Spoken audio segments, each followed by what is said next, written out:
میں ایک مثال دوں، تمہاری حالت کیا ہے، تمہاری حالت کیا ہے؟ ایک آدمی یہاں مسجد تو ہوگی نا، بغلی میں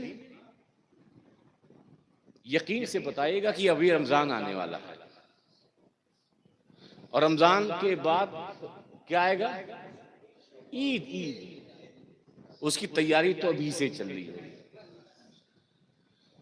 عید کی رات جو شب ہوتی ہے یا 2-3 دن پہلے کیا خریدتے ہو؟ کپڑا خریدتے ہو، سوئیاں خریدتے ہو، چپل خریدتے ہو کہ نہیں؟ لیکن انصاف سے بتاؤ کہ وہ چپل پہن کر جامع مسجد یا عیدگاہ جاتے ہو؟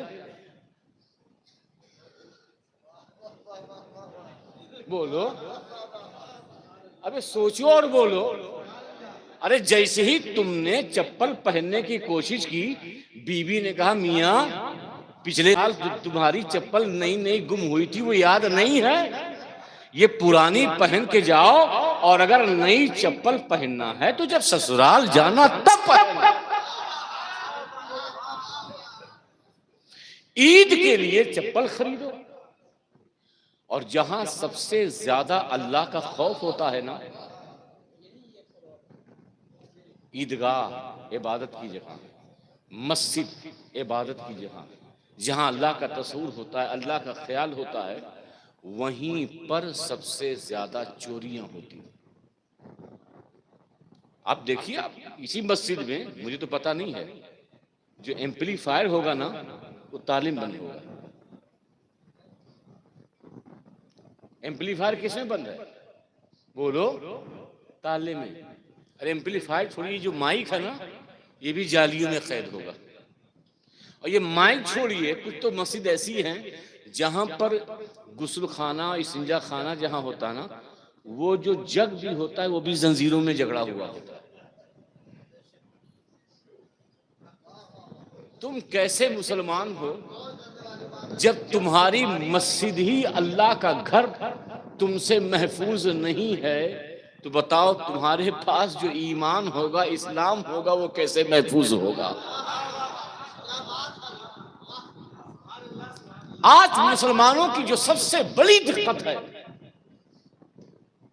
سب سے بڑی دقت ہے، میں تو ایک بات کہتا ہوں کہ اگر عبادت کم بھی ہو جائے نا، یہ میرا اپنا ماننا ہے، معاف کیجیے گا، تو اللہ کے فضل پر یقین ہے، رسول اللہ صلی اللہ علیہ وسلم کی شفاعت پر یقین ہے، یہ کمی امی اللہ تعالیٰ کہیں نہ کہیں ایڈجسٹ کر دے گا، اللہ کے فضل پر یقین ہے۔ لیکن اگر تم نے اپنے بھائی کا دل توڑا، اپنے ماں باپ کی نافرمانی کی، اپنے پڑوسیوں کے حق کو مارا، نماز کم، روزہ کم، حج کم، زکوٰۃ کم، تو پار ہونے کی گنجائش ہے۔ لیکن اگر یہ ساری چیزیں تم نے اپنے نامہ اعمال میں جمع کی ہے، تو وہاں نہ پیر صاحب کام آئیں گے، نہ مفتی صاحب کام آئیں گے، نہ کوئی اور صاحب کام آئیں گے۔ سب سے پہلے جو میدان حشر میں عبادت کے ساتھ ساتھ تمہارے لیے جو چیزیں کام آئیں گی، وہ بندوں کے حقوق ہیں، بندوں کے تعلقات ہیں، اور بندوں کے حقوق کو اگر تم نے صحیح سے ادا نہیں کیے تو یہی تمہیں جہنم کی طرف لے کے جائے گی۔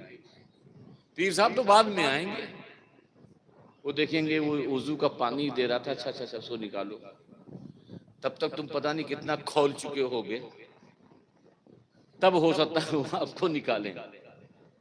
اس لیے عمل بھی کرو، عبادت بھی کرو، اللہ کو راضی کرو، اور رسول اللہ کے کردار پر زندگی گزارو، تاکہ اللہ کے رسول تم سے راضی ہو جائے۔ یہ جو ہمارے وہاں جلسوں میں عشق، محبت، یہ باتیں ہوتی ہیں نا، یہ سارے عشق، ساری محبتیں اسی وقت ہے جب رسول اللہ صلی اللہ علیہ وسلم کی اطاعت ہو، جب آپ کی اتباع ہو، جب آپ کی سیرت پر زندگی گزارنی ہو۔ اس لیے آپ نبی کی زندگی پہ زندگی گزارو، آپ اللہ کے رسول کی زندگی کے مطابق اپنی زندگی کو بنا لو۔ جس دن قسم خدا کی تم نے ایک سچا مسلمان کردار مصطفیٰ کے پرتوں میں ہو کر کے بنایا، تو کسی غیر مسلم کو آنکھ دکھانے کی ضرورت نہیں ہوگی، کسی غیر مسلم کو اسلام بتانے کی ضرورت نہیں ہوگی، بلکہ تمہارا کردار دیکھے گا اور کہے گا کہ جب عبداللہ اتنا خوبصورت ہے تو ان کا پیغمبر کتنا خوبصورت ہوگا۔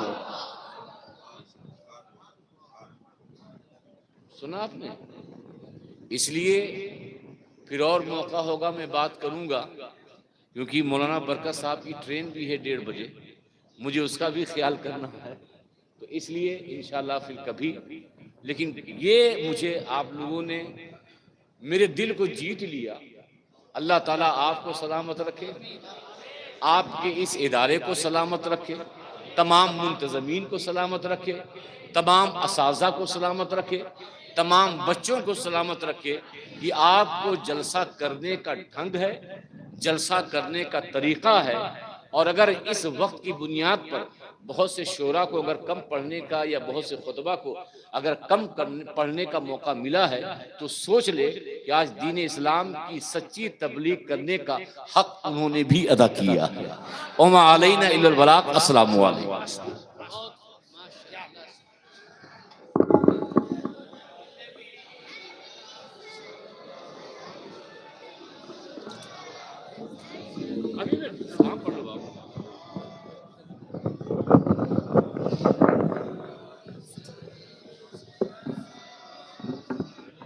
یا نبی سلام علیکہ، یا رسول سلام علیکہ، یا